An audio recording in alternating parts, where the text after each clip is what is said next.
This is the Prickly Pears podcast where we celebrate uninhibited brown women. This is Ankita. I'm Nalini. And we are recording our season on My Mother Said. We have Nalini today sharing what her mother said. So Nalini, can you kick us off? Tell us, what did your mother say? She has so many punchlines every day, but I think the ones that I want to talk about today is don't leave Google and don't leave that boy and then don't leave that other boy and don't leave that other job.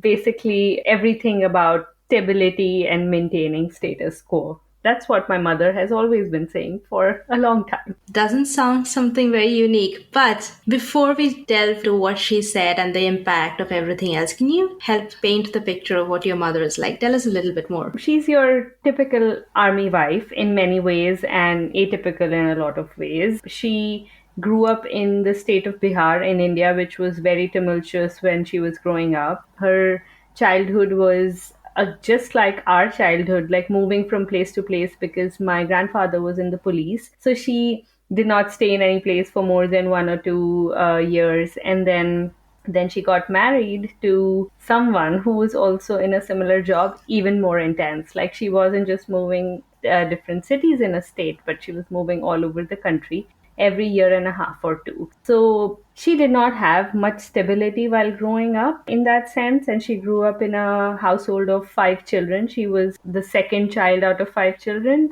You know how it is in big families in India. So that's pretty much what she was like when she was growing up. What was she like when you were growing up? The strictest mother you can ever imagine. I'm the elder kid in the family and I was beaten up, bashed, and she's not shy about it when she talks to people. I had really long hair when I was young, so every time she combed my hair, I would get beaten up by the comb. That was just one of her many equipments and weapons.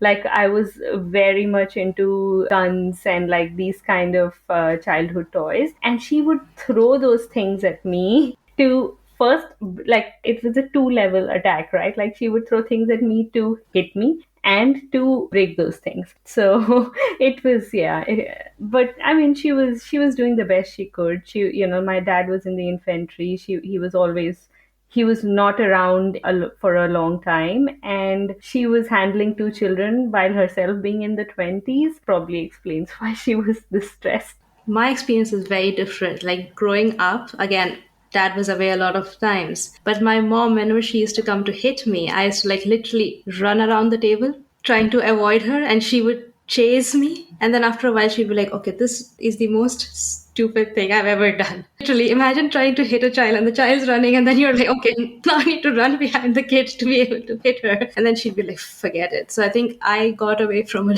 lot of beatings. But when you think back to your childhood, what's the first sign of seeking stability that your mom inculcated in you?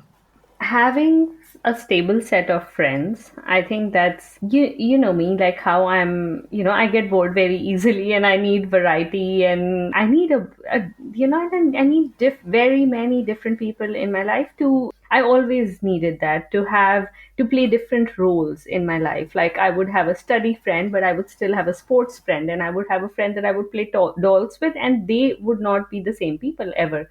But she always, like every time I fought with someone, and I fought with people a lot, she would tell me, like, give me long lectures now. I used to think of them as lectures for sure. That, like, why am I fighting with someone? Like, I should be, if I'm friends with someone once, I should be with someone, like, throughout, at least for the 2 years that we were in that city. She did not want me brushing people off the wrong way. Or I think this is my first memory of stability as early as 3 or 4 years old. And what's the biggest impact this conditioning has had on you? Because one of the things that I've realized, so I think of my mom as my first prickly pear, right? Like she always pushed me to do things that were not conventional. And in fact, she pushed me to, well, everyone, for example, in school went into after 10th when you have to choose your majors kind of thing. Everyone gravitated towards science. Like it was a pecking order. Like science was the best. Then you had commerce and arts. And she would be like, you should go in arts. And I was like, they don't make any money. And she's like, yeah, but I think like you're suited for that. However, I got a lot of environmental cues for stability, right? And for you, I think it was the environment and your mom, it was all seamless. What is the biggest impact it's had on you? Like, if you were to say, because of everything she said, here's one decision I made, which I shouldn't have, because obviously I leaned towards stability versus adventure. So, like, there were a lot of points as we were discussing before, which where I tried to rebel, but it gets hard, right? It is somewhere in the back of your mind when you, despite my parents always pushing me to do things that I liked, there was always that one layer of, but if there are two options that you like, go for the one that's more stable. And the one thing which was very important to my mom while growing up, and what she really put into both of her daughters, was that you should be financially independent, in the sense that you should earn your own money. But then, as I was growing up, the message became more about financial independence for stability.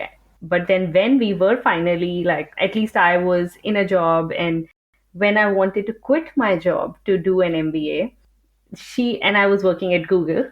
Very few people get their first job as Google, which could also be golden chapters for many of them. So many people just stay there throughout their life until you get laid off, just like people are doing now. It's a funny story how I came back at Google after 10 years. But then, back then, when I wanted to leave my first job in 3 years and take a 25 lakh rupee loan to go do an MBA, my mom was, obviously, she said, don't leave Google. Like, what will you gain extra that you're not gaining from being at Google and doing different jobs and all of that? So somehow I pushed and I pushed and I found a middle way. So there were people at my work who were from really top business schools. I did not have that much, like, I was an engineer with no background in management or business. There were people who spot talent early on at Google, and some of our senior people kept telling me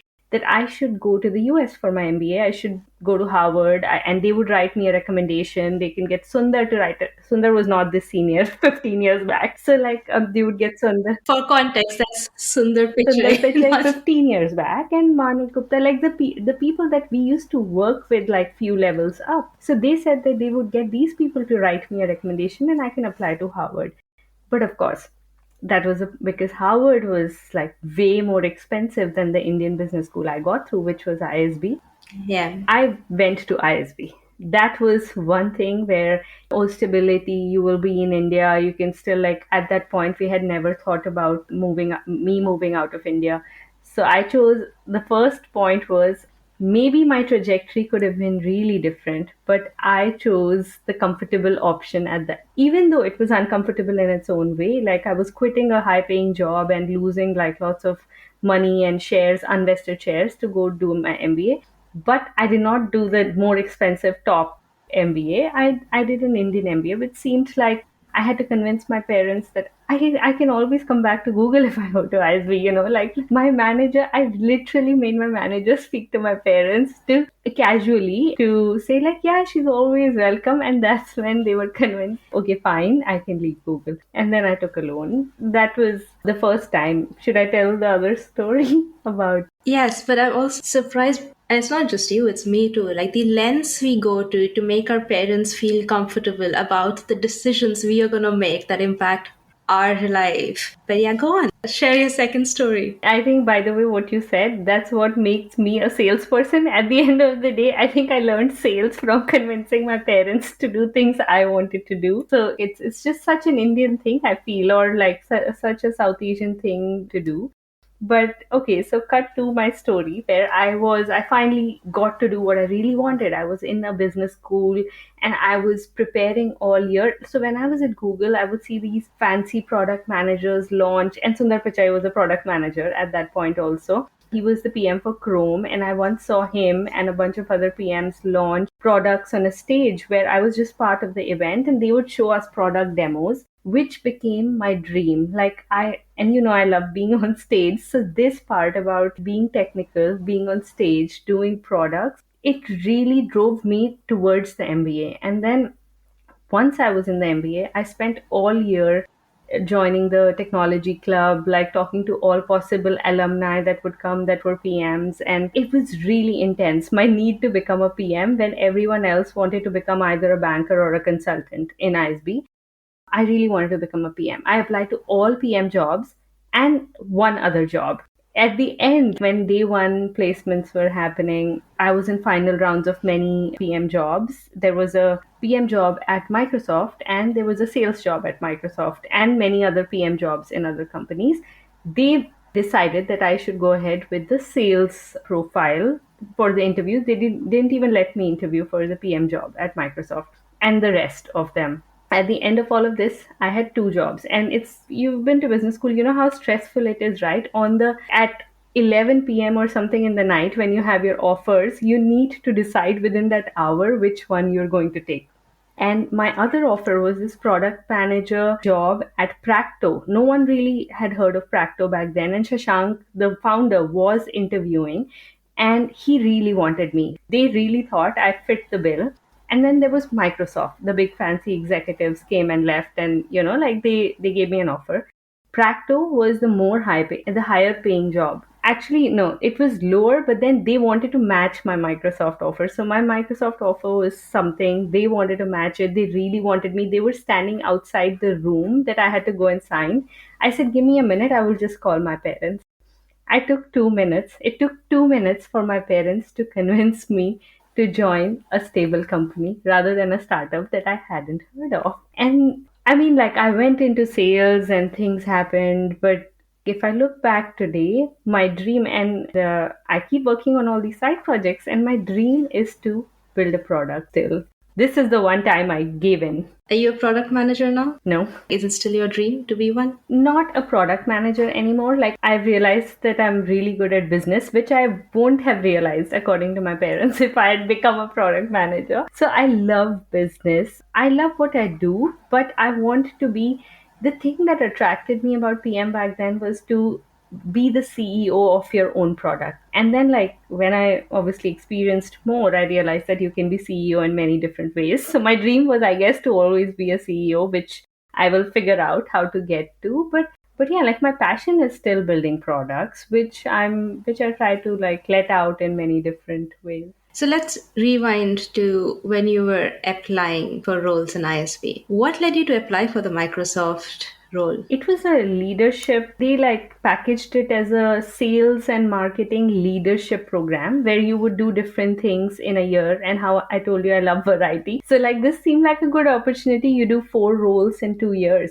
But nobody told me that those 4 roles will all be in, like, sales and partnerships and, like, basically nothing to do with product. Do you regret that decision? Yes, I do. Like, I love what I do now, but I definitely know that if left to me, I would have chosen something else. Because, the beauty about business school is that you can always track what happened to people. So the person who got the job when I said no, the other job at Practo, he's a close friend. So he got to go to launch Practo in 3 different countries: Brazil, Mexico, Netherlands, and he launched a company all by himself in 3 different. He is super skilled. I'm not saying that he wasn't, and but then I'm very jealous even today, thinking about, because those are the things I love, like traveling, going to new places, figuring shit out on the fly. Like, it could have been a different life.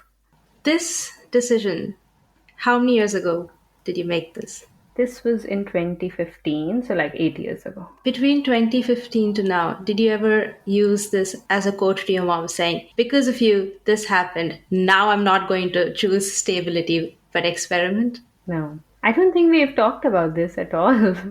Are there other situations where you think you chose stability? I know you mentioned right at the start, amongst her punchlines was picking a stable boy. Yeah, I mean, while growing up, and this happens to it, it might not be news to many of our listeners that these days it's okay for the woman to work. And my mom, like, always wanted me to be different that way. Like, she just didn't want me to work, but, like, earn a lot or, like, be totally self-dependent and stuff. But when I was growing up, and, like, when I grew up, and then I was dating, and I've always been very open with my parents on whoever I'm dating. It doesn't have to lead to marriage, but every person I was dating, they would like, as long as the person was more intelligent, like that's what you, when you're like young, that's what they, then you are not earning money, then your intelligence is your future earning potential. So as long as they were more intelligent or scoring more than me, or like and like who I dated in undergrad as well, like it, the university topper, the college topper, like as long as the person is that, it doesn't matter what the rest of the stuff that they do in life is, like that person is good enough for me. And where I started rebelling, I think, like at some point, was I felt like everybody was good enough for them, but like there were a few things that they would, which is also weird. Like looks was never a criteria for me, but like for them, I deserved a good looking boy, or so, like good looking. So at one point, I was only dating bolder, older looking men who would like really not, who I knew I had no future with. I dated someone who was 5 years younger to me at one point, because I knew that it wouldn't, I don't know what it was, like whether I was doing to rebel against them or just to prove that I'm going to try different things. But I was telling myself that I will try different things, and that's what I'm doing, trying different things. And I was very clear with people that there might not be a future. But then, even then, I could never get myself to date an artist, or like even think more about a person who is not earning as much as me, or like I would never, yeah, even the person younger to me was earning more than me, which is at some point in the back of my mind, I think that that always stayed, that rule, the filter. So if I was to join the dots, I would call that the search for financial stability more than, a stable partner, at least in your head and how you interpreted it. You have a partner now and you are single income household with two folks in it. How did your mom react to that? As expected, like she was not very supportive of the fact that my partner wanted to leave his very high paying job, and just to, when the whole world was getting laid off, he wanted to lay himself off and just leave his job and do something on his own, which has been on his mind for a while. And neither his parents nor my parents were very on board, but just having learned from my own experience for a long time, and now I was very sure that, of course, that financial stability thing doesn't go away. Like I made sure that we were planning how long can we survive like this, how long, like does our lifestyle have to change. And then we eventually realized that actually our lifestyle is pretty modest. It doesn't really need two of us to be earning like good salaries, which was a great insight. We never really thought about it. So once we that financial stability part was established, I was very sure that I wanted to support him in every way that I can without a time limit. Sometimes people put time limits on things, that okay, in 1 year if my startup doesn't work, or in 2 or 3 years. And his kind of business is not something where he would raise funds or something. It has to be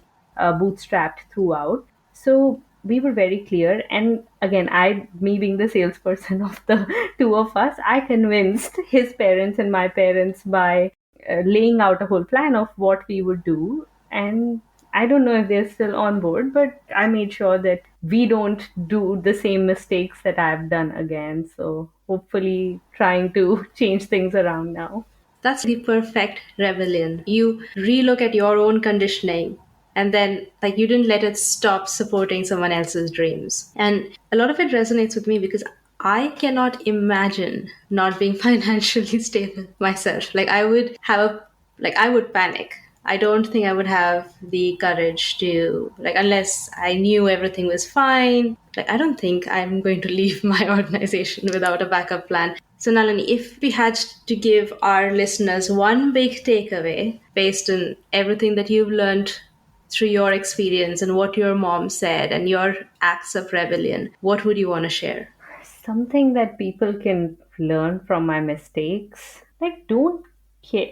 I know it's easier said than done, but don't put your parents' approval or the society's approval on a pedestal which is higher than your own purpose and your needs and your, if you, for a while the approval would look good on you, for you, to you. But beyond that, like beyond after some time passes, that if that nagging feeling still exists within you, which like after 8 years I'm still talking about that product manager job that I did not take, I think something will be missing in your life. And I've seen that the things that I did not do because of these pushes from the society and the parents, I still regret them. So like, as cliche as it may sound, don't have regrets. Try it, do it. Your mistakes are your own to own, right? And yeah.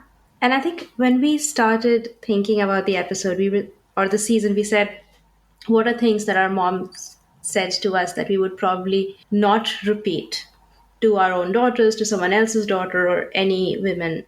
What would you wish your mom would have said differently? And I ask this because it's very likely that I advocate for stability to people I speak to, because I'm recognizing a part of myself in your mom, because like either it's my own way of thinking or it's been built into me by the environment.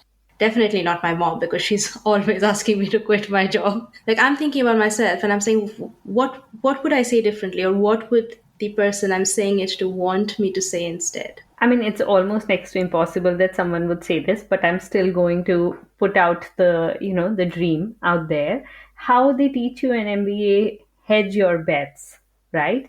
Hedge your bets is something I wish I had heard sooner from my mom, from dad, from like anybody we come from services background. So like this hedging bets is a very business thing to do, which our parents never learned. And in my three generations of my family, everyone's in the defense forces, and I don't think there you hedge as much. So I wish my mom had said, hedge your bet. What I'm doing now, I am in a job and I'm helping my partner. We are hedging our bets. The way, like, if I did not take a job out of my MBA and I wanted to do a startup, that would have been like totally anti stability and foolish. But can't say foolish, but again, that's the bias talking. But then if I was getting a job that paid the same, why go for a bigger name, right? I was hedging my bets. So I think hedge your bets is my big takeaway. That I love that. If I have a daughter, I'm gonna tell her, hedge your bets. Like as long as you're not coming back to me and asking me to empty my bank account for you, do what you want. exactly, get them to invest early in Yes, we'll everything. have an entire season where we're talking about investing, hedging bets financially. But on that note, Nalini, I'm gonna get us out of here. Thank you so much for sharing what your mom said. Before I say our last words of closing, do you have anything you want to say? No, just that. Let's hedge. Awesome. So, on behalf of Nalini and Prickly Pears, this is Ankita. We are out.